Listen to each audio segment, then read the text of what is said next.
সন্ধ্যা হয়ে এলো। নীলাম্বরীতে লোকজনের ভিড় জমেছে, সাথে কীর্তনের লোকও চলে আসলো। কীর্তন শুরু হলো। বাইরে এসে দেখি কীর্তন খুব জমে গিয়েছে। ওখানে বসে আছে বাবা, মা, তারপর আমাদের গোষ্ঠীর সবাই, তারপর প্রিয়ার কোলে চিন্তুও কীর্তনের তালে তালে হাত নাড়াচ্ছে। প্রিয়া ঘুরে আমার দিকে দেখলো আর হালকা হাসলো। তারপর মা আমাকে ডাকতে লাগলো, বলল কীর্তনের কাছে এসে বসতে। তারপর আমিও বসে পড়লাম। আমার সামনে রেখা বসেছিল, আমার বাবার কাকার ভাইয়ের বউ। ওই রেখাও ছিল দারুণ সুন্দরী। সুযোগ পেলে রেখার কাছে জাম্বুরা খেতেই হবে, তার আগে প্রিয়াকে সামলে নিই। রেখার পাশের প্রিয়া বসেছিল। প্রিয়া বারবার ঘুরে আমাকে দেখছিল। প্রিয়ার অভিব্যক্তি দেখে মনে হলো ভান্ডার ঘরে ভালোভাবে মজা পাইনি। আর হ্যাঁ বন্ধুরা, তোমরা যারা এই গল্পের আগের পর্ব শুনতে চাও তারা গতকালের ভিডিও দেখতে পারো। প্রায় 2 ঘন্টা পার হয়ে গেল কীর্তন শুনতে শুনতে। তখন খুব জমে গিয়েছে। মা প্রিয়াকে বলল যে রাজভবন থেকে প্লেটগুলো নিয়ে আসতে। প্রিয়া বলল ঠিক আছে। মা বলল প্রিয়াকে আমাকে সাথে নিয়ে যেতে, কারণ অন্ধকার ছিল তাই। আমি আর প্রিয়া মেঘলা রোড দিয়ে যেতে লাগলাম। ভেবেছিলাম যে এই অন্ধকারে প্রিয়ার সাথে বাকি কাজটা করব, কিন্তু করে উঠতে পারলাম না, কারণ সেখানে এক বুড়ো মনের সুখে বিড়ি টানছে। মনে মনে বুড়োকে কটা কথা শুনিয়ে আমি আর প্রিয়া রাজভবনে আসলাম। যথারীতি প্লেটগুলো নিয়ে বের হতে যাব, এমন সময় রাজ বলল কীর্তন শেষ হয়ে গেলে প্রিয়াকে এগিয়ে দিয়ে যাস, এই অন্ধকারে একা আসতে পারবে না। ঠিক আছে বলে আমি আর প্রিয়া চলে আসলাম। রাত 11:30। নীলাম্বরীর সব কাজ শেষ, সবাই চলে গেছে। মা আর প্রিয়া খাবার খাচ্ছে। মা বলল তোর প্রিয়াকে এগিয়ে দিয়ে আসিস। কথাটা শুনে প্রিয়া আমার দিকে চেয়ে হাসছিল। প্রিয়াও জানতো যে আজকে বাড়ি পৌঁছে দেওয়ার বাহানায় তার সাথে কি হবে। কিছুক্ষণ বাদে প্রিয়ার মা খেয়ে উঠল। মা বলল যা ওকে বাড়ি পৌঁছে দিয়ে আয়। আমি বললাম কেন, এখান থেকে ওইখানে বাড়ি আবার পৌঁছে দেওয়া লাগে নাকি? আমার যেতে হবে না, প্রিয়াই চলে যাবে। আমি ইচ্ছে করে এইসব বলছিলাম, কারণ আমি দেখতে চাইতাম প্রিয়া কি বলে। প্রিয়া বলল দেখেছ রেখা কেমন, এই এত রাতে আমি কি একা একা যাবো এই অন্ধকার দিয়ে? মা বলল হ্যাঁ ঠিকই তো, ও কি একা যাবে নাকি, যা শিগগিরই। বললাম আমার ঘুম পাচ্ছে, আমি যেতে পারবো না। কথাটা শুনে প্রিয়া অবাক হয়ে তাকিয়ে আছে আমার দিকে। মা বলল যাবি নাকি তোর বাবাকে ডাক দেবো? এমনিতে মোবাইলে নেটওয়ার্ক না পেলে অন্ধকারে রাস্তায় চলে যায়, আর এখন দেখো তার নাকি ঘুম পেয়েছে। তুই কি রাতে 1টার আগে ঘুমোস? সারা রাত মোবাইল টিপা, যা বলছি। প্রিয়াও বলল চলো তো তাড়াতাড়ি, আমার দেরি হচ্ছে। প্রিয়ার চোখে এক ধরনের আগুন আমি দেখতে পাচ্ছিলাম। একটা টর্চ নিয়ে আমি আর প্রিয়া বেরিয়ে পড়লাম। প্রিয়া বারবার আমার দিকে দেখছে, আমিও প্রিয়ার দিকে দেখছি। তারপর হঠাৎ প্রিয়া বলল চলো তাড়াতাড়ি বাড়ি, আমার দেরি হচ্ছে, তোমার দাদা অপেক্ষা করছে। তখন বাজে রাত 1:45। আমি বললাম আজকে এই অন্ধকারে কি যে হবে তুমি সারা জীবন মনে রাখবে।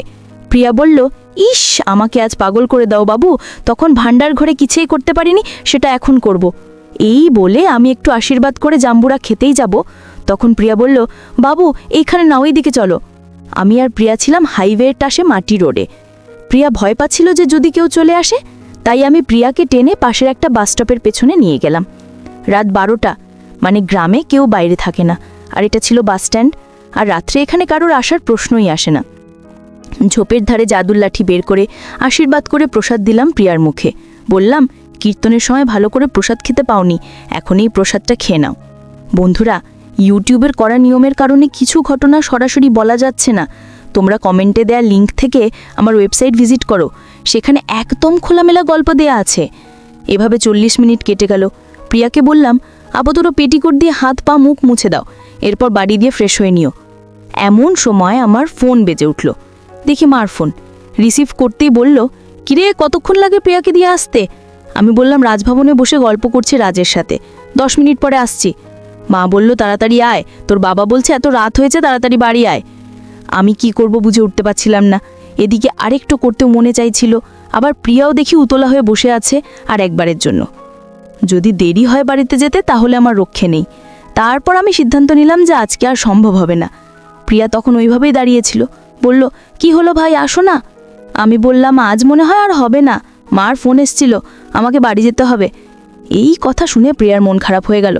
মনে হয় প্রিয়ার আরেকবার প্রসাদ খাবার ইচ্ছে ছিল, কিন্তু তা আর হলো না। তাই তৎক্ষণাৎ নিজেকে গুছিয়ে নিল। এরপর সে তার বাড়ির দিকে রওনা দিল, আর আমিও বাড়ি চলে আসবো তখনই দেখলাম প্রিয়া তার ছোট একটা পোশাক ফেলে রেখে গেছে। বুঝতে পারলাম যে প্রিয়া তাড়াহুড়োতে এটা রেখে গেছে। গোলাপি কালারের সেই পোশাকটা পকেটে নিয়ে বাড়ির পথে হাঁটা দিলাম। সকাল 9টায় ঘুম ভাঙল। দেখলাম নীলাম্বরীতে কেউ নেই। বুঝতে পারলাম যে মা বাবা সবাই হয়তো সূর্যপুর ফার্মে গেছে। সেই সময় মাঠে অনেক কাজ থাকতো। আমাদের জমিজমা ভালোই ছিল, কাজের লোক দিয়ে কাজ করাতো। বাবাই সব দেখাশোনা করত। উঠে ফ্রেশ হয়ে পড়লাম, তখনই মা আসলো, বলল আজকে কিন্তু আমাদের মালার মেয়ে বিয়ে। জিজ্ঞাসা করলাম বিয়েতে কে কে জামা? মা বলল কে কে মানে সবাই যাব, তুইও যাবি? আমি বললাম আমি যাব না, আমার কোচিং আছে। মা বলল একদিন কোচিং না গেলে মহাভারত অশুদ্ধ হবে না। আবার বললাম অনেক ইম্পর্টেন্ট ক্লাস আছে, যাওয়া হবে না। মা বলল তোকে যেতে হবেই, একা একা বাড়িতে থাকবি নাকি? না, একা ছাড়বো না আমি। কিছুটা বিরক্ত হয়ে আমি বাড়ি থেকে বেরিয়ে আসি আর সূর্যপুর ফার্মে চলে যাই। সূর্যপুর ফার্মে গিয়ে দেখি বাবা কাজের লোকদের কি যেন বলছে। আমিও বাবার কাছে গেলাম। বাবা বলল আজকে কোচিং নেই? আমি বললাম আছে, বিকেলে মালার বাড়ি কে কে যাবে? বাবা বলল যেতে তো সবাইকেই হয়, কিন্তু মাঠে তো অনেক কাজ, কি যে করি। আমি বললাম আমার কোচিং আছে, আমার যাওয়া হবে না। তখন হঠাৎ দেখতে পাই প্রিয়াকে। প্রিয়া সূর্যপুর ফার্মের শাক তুলছে আর রাজ সূর্যপুর ফার্মে হাঁটছে। আমিও যাই তাদের কাছে। আমি প্রিয়ার দিকে তাকিয়ে আছি, প্রিয়া আমাকে একদমই দেখছিল না। তারপর আমি সূর্যপুর ফার্মে কাজের লোকেদের কাছে যাই আর রাজ বাড়ি চলে যায়। আমি দূর থেকে দেখছি যে প্রিয়া ভুট্টা ক্ষেতের কাছে শাক তুলছে। তখনই আমার মাথায় এক বুদ্ধি আসলো।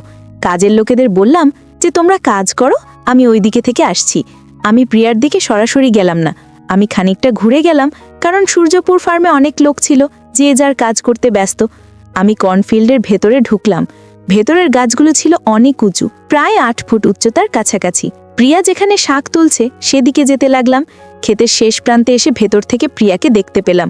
প্রিয়া ম্যাক্সি পরে আছে, ম্যাক্সি কোমরে গুজে শাক তুলছে। একটু পর প্রিয়া উঠে দাঁড়ালো। আমি আগে যেখানে কাজের লোকেদের সাথে ছিলাম সেই দিকে প্রিয়া তাকিয়ে চারপাশে দেখতে লাগলো। আমি জানতাম যে প্রিয়া আমাকেই খুঁজছে। প্রিয়া জানতো না যে আমি তার পেছনেই কর্নফিল্ডে দাঁড়িয়ে আছি। আমি মাথা বের করে চারপাশটা দেখলাম, কেউ দেখছে নাকি। তারপর আমি প্রিয়াকে আচমকা কর্নফিল্ডের মধ্যে নিয়ে আসলাম। প্রিয়া অনেক ভয় পেয়ে বলল, ও মা, আরেকটু হলে তো হার্ট অ্যাটাক করতাম। প্রিয়া বিরাট ভয় পেয়ে গিয়েছিল। প্রিয়া তখন সবকিছু ঠিক বুঝতে পারছিল না। বলে উঠল, তুমি এখানে কখন এলে? আমি বড় সাইজের একটা ভুট্টো দেখিয়ে বললাম, এটা খাবে নাকি? প্রিয়া বলল, এখন সময় নেই আমার, তোমার দাদা অফিসে যাবে, গিয়ে রান্না করতে হবে, ছাড়ো। আমি বললাম, কাল সারা রাত আমি ঘুমাতে পারিনি, তুমি আমার চোখে ভাসছিলে। প্রিয়া বলল, তাতে আমার কি? বললাম, এক্ষুনি টের পাবে, আর এক্ষুনি সময়। প্রিয়া বলল, ভাই আমার এখন সময় নেই, বাড়ি যেতে হবে।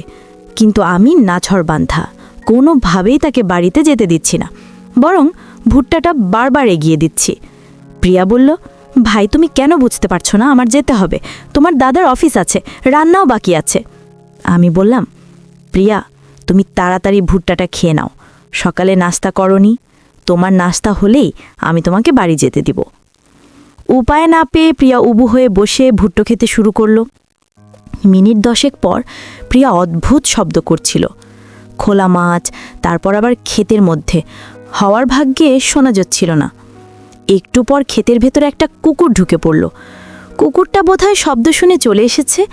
আমি ভয় পেয়ে গিয়েছিলাম, ভেবেছিলাম কেউ চলে আসলো নাকি, কিন্তু না, কেউ না, বরং সেখানে দাঁড়িয়ে কুকুরটা আমাদের কাণ্ডকর্ম দেখছে। 15 মিনিট পর ভুট্টা খেতে জল দিলাম। প্রিয়া কাঁপা কাঁপা গলায় বলল, কি করলে ভাই? ভেতরে কেন? যদি কোনো সমস্যা হয়? আমি বললাম, আরে চিন্তা করো না, কিছু হবে না, তুমি বাড়িতে গিয়ে ওষুধ খেও, আর হয়ে গেলে আমি তোমাকে বিয়ে করে নেব, কেমন? প্রিয়া এই কথা শুনে অবাক হয়ে আমার দিকে চেয়ে রইল। কিছুক্ষণের মধ্যে সেখান থেকে চলে গেল। এদিকে আমি কর্নফিল্ড থেকে বেরিয়ে দেখি বাবা কাজের লোকেদের সামনে দাঁড়িয়ে আছে। বাবা বলল, কোথায় গিয়েছিলি তুই? আমি বললাম, এই একটু ওইদিকে ঘোরাঘুরি করছিলাম। বাবা বলল, যা, বাড়িতে মা ডাকছে। আমি সূর্যপুর ফার্ম থেকে বাড়ি চলে আসলাম। মা বলল ভাত খেয়ে নিতে। তারপর আমি ভাত খেয়ে নিলাম। খেয়ে দিয়ে আমি আমার রুমে গিয়ে বইপত্র নাড়াচ্ছিলাম। তারপর রাজভবনের কলের পাড়ে আওয়াজ পেলাম। দেখতে পেলাম প্রিয়া বাসন মাজছে, পরনে সেই ম্যাক্সিটা পরে আছে। প্রিয়া বাসন মেজে সেখান থেকে চলে গেল। বেলা বয়ে গেল, বিকেল হয়ে এলো। আমি কোচিংয়ে যাওয়ার জন্য রেডি হচ্ছি। সেই সময় কোচিং থেকে কল আসলো, বলল যে আজকে কোচিং ক্লাস হবে না। তারপর আমি আবার বিছানায় শুয়ে পড়লাম। মা ঘরে এসে বলল, কিলে, রেডি হচ্ছিস না, ক্লাসে যাবি না? আমি বললাম যে আজকে বন্ধ। মা বলল, তাহলে হয়েই গেল নে, এবার রেডি হতে থাক মালার বাড়ি যাওয়ার জন্য। আমি আর কোনো অজুহাত দিতে পারলাম না, যেতেই হবে। বিয়ে বাড়িতে যাওয়ার জন্য আমরা একটা মিনি বাস ভাড়া করলাম, কারণ আমাদের পরিবার অনেক বড়, তাই সবাই যাবে। আমি মাকে বললাম, কে কে যাবে? মা বলল, সবাই যাবে। আমি বললাম, রাজভবন থেকে কে কে যাবে? মা বলল যে ওরাও সবাই যাবে। ব্যাস, কথাটা শুনে আমি খুশি হয়ে গেলাম। ভাবতে লাগলাম, বিয়ে বাড়ি বলে কথা, প্রিয়াকে দারুণ লাগবে দেখতে। সূর্য পশ্চিম আকাশে ঢলে পড়েছে, সন্ধ্যা হয়ে গেল, সবাই রেডি, গাড়ি এসেই গিয়েছে। আমরা সবাই গাড়িতে উঠে পড়লাম। গাড়ি ছাড়বে ভাব, তখনই প্রিয়া আর চিন্তু বাসে উঠে পড়ল। আমি তো প্রিয়াকে দেখে মহা খুশি। চিন্তু আমার কাছে দৌড়ে চলে আসলো, আমার সাথে এসে বসে পড়ল। তারপর প্রিয়া আমার দিকে চেয়ে মুচকি মুচকি হাসছিল। দারুণ লাগছিল প্রিয়াকে। উফ, বেনারসি শাড়ি, লাল লিপস্টিক, স্লিভলেস ব্লাউজ পরেছে। প্রিয়াকে দেখে কেউ চোখ সরাতে পারবে না। রাজভবনই ছিল। চিন্তু আর প্রিয়া যাবে আমাদের সাথে। আমি ভাবছিলাম প্রিয়া বোধহয় আমার কাছে এসে বসবে, কিন্তু প্রিয়া গিয়ে বসলো মায়ের সাথে। ধুর, আমি ভেবেছিলাম প্রিয়ার সাথে বসে যাওয়া যাবে, কিন্তু কিছুই হলো না। মালার বাড়ি যেতে সময় লাগে 2 থেকে 3 ঘন্টা, কিন্তু এটা ছিল মিনি বাস, আর তার উপর ছিল পরিবার। 3.5 ঘন্টার আগে বোধহয় আর পৌঁছানো যাবে না। আমি তখন সিদ্ধান্ত নিই বসে ঘুমিয়ে পড়ার। 15 মিনিটের মধ্যে ঘুম চলেও আসলো। দেখতে দেখতে 1 ঘন্টা পার হয়ে গেল। বাসের বেশিরভাগ লোক ঘুমিয়ে পড়েছিল। উঠে দেখি বাস একেবারে নিস্তব্ধ, কেউ জেগে নেই, সবাই ঘুম। চিন্তু আমার কোলে মাথা রুখে ঘুমাচ্ছে। আমি প্রিয়ার দিকে দেখলাম, প্রিয়াও ঘুমাচ্ছিল। আমি আবার ঘুমিয়ে পড়লাম। কিছুক্ষণ পর ঘুম ভেঙে দেখি বিয়ে বাড়ি চলে এসেছে। সবাই রেডি হতে লাগলো নামার জন্য। তারপর আমরা সবাই গ্র্যান্ড হলে গেলাম। সেখানে সবার সাথে দেখা হলো। যার বিয়ে ছিল সে ছিল আমার পিস্তুতাতো দিদি। সেখানে অনেক সুন্দরী নবযুবতী মেয়েরাও ছিল। দিদি যেখানে সেজে বসেছিল তার কিছু বান্ধবীও ছিল। আমি তাদের সাথে কথা বলছিলাম হেসে, আর প্রিয়া আমার দিকে এক নাগার তাকিয়েছিল। প্রিয়ার চোখে জেলাসি অনুভব করছিলাম। আমি তো এটাই চেয়েছিলাম, যাতে প্রিয়া জেলাসি ফিল করুক। দেখতে দেখতে অনেকটা সময় পার হয়ে গেল। এদিকে আমার কেমন যেন অনুভব হচ্ছিল। তাই আমি আমাদের বাসের মধ্যে চলে গেলাম। বসে কেউ ছিল না। ড্রাইভারও গ্র্যান্ড হলে ছিল। আমি বাসে প্রিয়াকে কল্পনা করে কিছু একটা করছি। হঠাৎ দেখি চিন্তুকে নিয়ে প্রিয়া এদিকে আসছে। প্রিয়া জানতো না যে আমি বাসে আছি। আমি বাসের শেষের সিটে বসে গিটার বাজাচ্ছি। প্রিয়া বাসে উঠল। প্রিয়া আমাকে দেখে কিছু বলল না, শুধু আমার মুখ দেখতে পেরেছিল। প্রিয়া চিন্তুকে ঘুম পাড়াতে লাগলো। চিন্তু ঘুমানোর পর প্রিয়া আমার দিকে আসতে লাগলো। আমি তখনও গিটারের সুর বাজাচ্ছি। প্রিয়া আমাকে এই অবস্থায় দেখে থমকে দাঁড়িয়ে পড়ল। প্রিয়া বলল, এ কি, এইসব কি করছো ভাই? আমি বললাম, দেখতে পারছো না? প্রিয়া বলল, আমাকে বলতে আমি সাহায্য করতাম। আমি উঠে গিয়ে বাসের দরজা লক করে দেই, যাতে কেউ বিরক্ত করতে না পারে। এরপর আমি আর প্রিয়া গানের সুর তুললাম। প্রিয়া গিটার বাজাচ্ছিল আর আমি তবলা। দারুণ গানের সুর বন্ধুরা, তোমাদের বলে বোঝাতে পারবো না। গ্র্যান্ড হলে সাউন্ড বক্স থাকার কারণে আমার গান কেউ শুনতে পাচ্ছিল না। পাশের সিটে চিন্তু ঘুমিয়েছিল। চিন্তু ঘুমের মধ্যে প্রিয়ার গানের শব্দ শুনতে পাচ্ছিল। আমি বললাম, একটু আস্তে গান গাও। সারা বাস কেমন যেন করছিল। আমি তখন বাকি সব ভুলে গিয়ে প্রিয়ার প্রতি মনোযোগী হলাম। কিছুক্ষণ পর প্রিয়ার চোখ চিন্তুর ওপর পড়ল। আচমকা চিন্তুকে সামনে দেখে প্রিয়া হকচকিয়ে গেল। বলল, এ কি ভাই, চিন্তু উঠে পড়েছে? এ কি সর্বনাশ হলো আমার ঠাকুর, এজন্যই বলেছিলাম আস্তে গান গাও। যা হয়েছে ভালোই হয়েছে। প্রিয়া তোড়গড়ি করে বাসের একেবারে পেছনের দিকে গিয়ে তাড়াতাড়ি কর এসব ঠিকঠাক করে নিল। চিন্তু কখন কিছুই বুঝে উঠতে পারছিল না। আমি দৌড়ে গিয়ে বারবার প্রিয়ার কাছে গেলাম। প্রিয়া বলল, কি করা বাকি আছে এখনো তোমার? আমার সংসার তো শেষ, এখন কি হবে? চিন্তু তো সব দেখে ফেলল। এখন কি হবে? ওর বাবাকে গিয়ে সব বলে দিবে। আমি বললাম, কিছু হবে না, ওকে কিছু একটা বানিয়ে বলে দিলেই বুঝে যাবে। এমনিতে কিছুদিন পর সব ভুলে যাবে। প্রিয়া কান্না করতে শুরু করলো। আমি তখন মহা বিপদে পড়েছিলাম। চিন্তু তখনও ওই সিটেই শুয়েছিল। সে তো হতবাক, কি হচ্ছে কিছুই বুঝতে পারছিল না। উপায় না পেয়ে প্রিয়াকে সান্ত্বনা দিলাম। বন্ধুরা, ইউটিউবের কড়া নিয়মের কারণে কিছু ঘটনা সরাসরি বলতে পারিনি। তোমরা কমেন্টে দেয়া লিঙ্ক থেকে আমার ওয়েবসাইট ভিজিট করো, সেখানে একদম খোলামেলা গল্প দেয়া আছে। চিন্তুর মন ভোলানোর জন্য ওকে আমার ফোন দিলাম, যাতে গেম খেলতে পারে। প্রিয়া আর আমি একে অপরকে দেখে হাফ ছাড়লাম। আমাদের এই বাসে 1.5 ঘন্টা পার হয়ে গিয়েছিল। তারপর প্রিয়া সব ঠিকঠাক করে বাস থেকে নেমে গ্র্যান্ড হলে যেতে লাগলো। এর কিছুক্ষণ পর দেখি বাবা ফোন করেছে। বাবা বলল, কিরে কোথায় রে তুই? আমি বললাম, গ্র্যান্ড হলের সামনে আছি। বাবা বলল, তাড়াতাড়ি খেয়ে নে, বাড়ি যেতে হবে তো। কিছুক্ষণ পর আমি আর চিন্তু গ্র্যান্ড হলে গেলাম। ওইখানে খেয়ে সবাই আবার বসে উঠে পড়লাম। পরের দিন সকালবেলা আমি ঘুম থেকে উঠেই দেখলাম প্রিয়া তাদের বাড়ির উঠানে কাপড় ধুচ্ছে। সে আমাকে দেখেই মাথা নিচু করে কাজে মন দিল। আমি কয়েক পা এগুতেই হঠাৎ আমার পকেট থেকে গোলাপি রঙের সেই পোশাকটা মাটিতে পড়ে গেল। প্রিয়া সেটা দেখে ফেলল।